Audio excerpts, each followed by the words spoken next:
What do you want in life? What's my purpose in life? Why am I here? What do I love? What am I passionate about?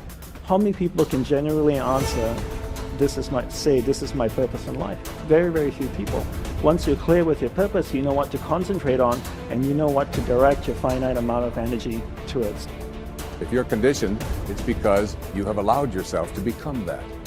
And if we've conditioned ourselves to believe certain kinds of things, and one of the things that we kind of believe and hang on to and live with is this whole idea that all of the things that happened to me in my past are what are keeping me from doing what I'd like to do today. So we hang on to these things and we fill ourselves with blame. You have some options. Here you are exploring the variety of your environment and coming into alignment with who you really are, and then allowing all of that to flow through you too. So in every moment in time, you have the option of focusing in a way that increases and enhances your alignment and your joy, which causes you to resonate with everything you put into your vortex, or something else.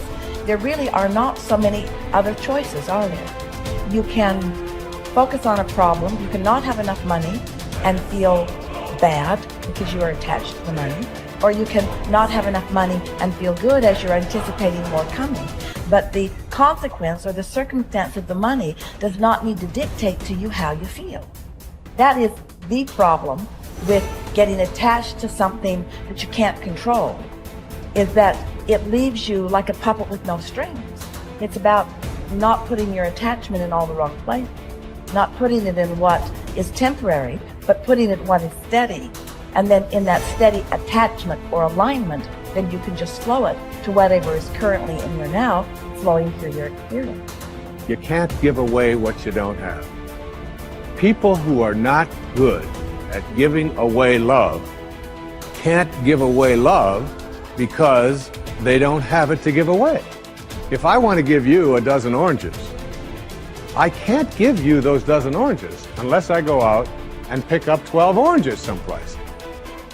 Otherwise, all it is just empty rhetoric. And the same thing is true of virtually everything in your life. You can't give away love for others if you don't have love in here to give away. If what you have in here is contempt, if what you have in here is anger, if what you have in here is fear, then these are the things you're going to be giving away in your life. Every one of you are drawing a picture with your life. You're the artist. Your hands and your feet are the paintbrushes. And the choices and decisions you're making right now are the paint strokes. You can paint whatever picture you want to paint. You can become whatever you want to become. But your choices and decisions that you're making right now matter. You got to have the grit and the tenacity to push forward and give it a little bit more than what you have right now. Don't wait for the perfect timing. The perfect timing is never going to come because there's no such thing as perfect.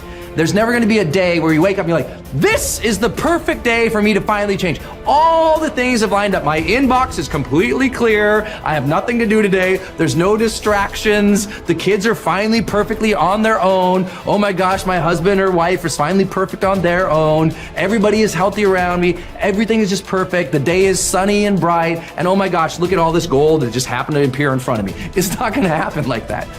You need to say, okay, there is never going to be a perfect time, so you need to set a D-Day. Literally, a day in which you say, that's the day. And then you need to marshal all of your motivation, all of your ability to learn and develop skills as fast as you can before that day. But when that day comes, that's D-Day. That's the day that you go. That's the day that you quit. And that has to be a real date for you. I mean, mark it on the calendar. That's the day you quit the thing. That's the day you walk out. That's the day that you leave that situation that is not healthy or satisfying or good for you or your soul or the people around you. That you have to have that date. It has to be scheduled or you'll never do it. You'll just keep saying, oh, you know, one day things are gonna be, you know, the people who say one day, they end up at the end with a collection of days that were so far from perfect that they're in a state of misery now. They never landed in the land of their dreams because they were always marching in something that was miserable to them. right? At some point, the only way that life changes is that you change your course. And don't wait for a perfect day. So what's your date? People who earn large incomes aren't lucky, and they're not crooks as those without money are so fond of pretending, nor are they endowed with more brains or talent necessarily than their friends and neighbors, nor are they privy to occult secrets, and only a very few were lucky enough to have had rich fathers or grandfathers. Most of the people earning the big incomes today started the same way you and I did, and most other people. The only difference between the men who earn big incomes and those who earn small incomes is that those earning big incomes decided to earn more. They're the people who made it their business to earn more. You see, people do what they make up their minds to do. So get rid of the ancient superstition once and for all that people who earn big money are special people, are lucky, or get the breaks, or had money to begin with, or knew someone, or are smarter, or anything else. These are alibis. They can all be disproved 1,000 times. The reason there are so many of these alibis around is that men who fail to make the grade financially are seldom honest enough to just admit that they really didn't try and keep trying. So in order to justify their failure, in order to remain seated, they dream up and pass along these old alibis. We're all self-made, but only the successful will admit it. The commitments we make to ourselves and to others, and our integrity to those commitments, is the essence and clearest manifestation of our proactivity. It is also the essence of our growth through our human endowments of self-awareness and conscience. We become conscious of areas of weakness, areas for improvement, areas of talent that could be developed, areas that need to be changed or eliminated from our lives. Then, as we recognize and use our imagination and independent will to act on that awareness, making promises, setting goals, and being true to them, we build the strength of character, the being that makes possible every other positive thing in our lives. It is here that we find two ways to put ourselves in control of our lives immediately. We can make a promise and keep it, or we can set a goal and work to achieve it. As we make and keep commitments, even small commitments, we begin to establish an inner integrity that gives us the awareness of self-control and the courage and strength to accept more of the responsibility for our own life. By making and keeping promises to ourselves and others, little by little, our honor becomes greater than our mood. The power to make and keep commitments to ourselves is the essence of developing the basic habits of effectiveness. Knowledge, skill, and desire are all within our control. We can work on any one to improve the balance of the three.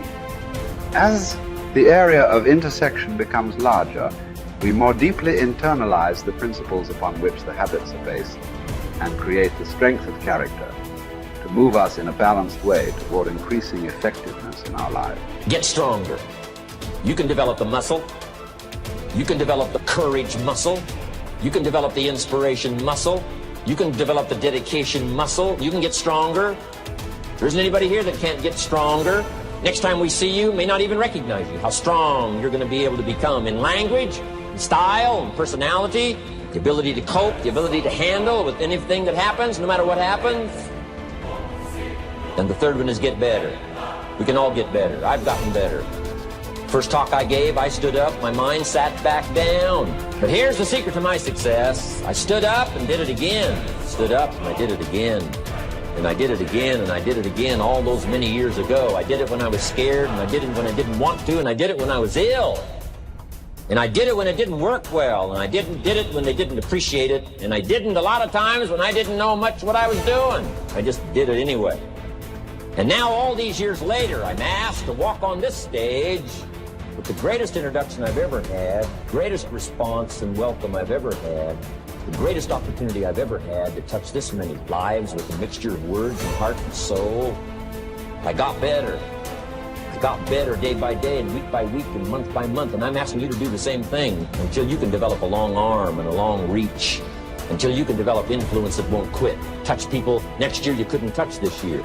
Touch people now you couldn't touch before. Conduct a meeting now you couldn't conduct before. Heart and soul now mixed in there that wasn't there, missing before. I'm asking all of you to get better in spite of the winters, in spite of the downturn, the money downturn, the social downturn, the personal downturn, whatever it is. Just get stronger. Get better. The key is not to wish for a better winter. The key is to wish for more strength, more wisdom, more courage, get better, get wiser, get stronger.